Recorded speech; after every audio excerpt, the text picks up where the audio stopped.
Omoiommorfophilia, a somewhat unwieldy term, meaning carnal delight in the wearing of a uniform, or in the observation of others in uniform.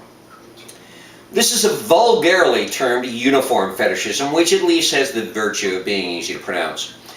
This common and varied paraphilia is found among both men and women in roughly equal proportions and is, in the main part, harmless.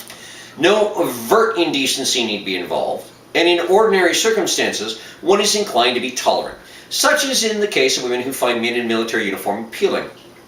What, after all, could be more respectable than to show preference for those gallant fellows who give themselves to the defense of our great nation by land and on the sea?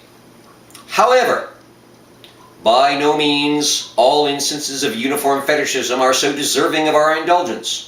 The habit of dressing up one's wife in a uniform to which she is not entitled, specifically for the purpose of enhancing erotic congress, must be seen as deplorable, and when the uniform in question is a mocking, eroticized parody of the real thing, more deplorable still.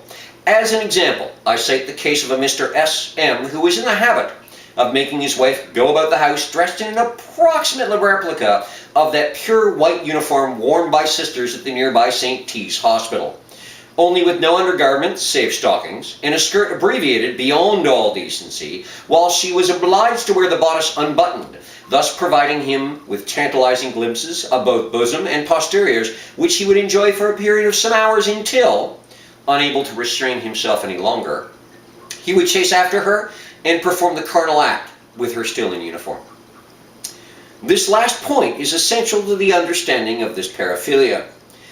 The omoiommorphophiliac has an active preference for the uniform itself, ideally with the lady in it, but the same lady in normal attire, or even stark naked, will not engage his interest at all, save as a desirable doll to be put in uniform. Thus we have the case of Lady G, whose normal conduct was above reproach, but who had an insatiable appetite for footmen, whom she would line up, sometimes a dozen at a time, all in full and correct uniform save for the exposure of their virile members. After a slow and extraordinarily lewd parade, she would give herself over to them on the floor of the hall or on her front lawn if the weather was clement.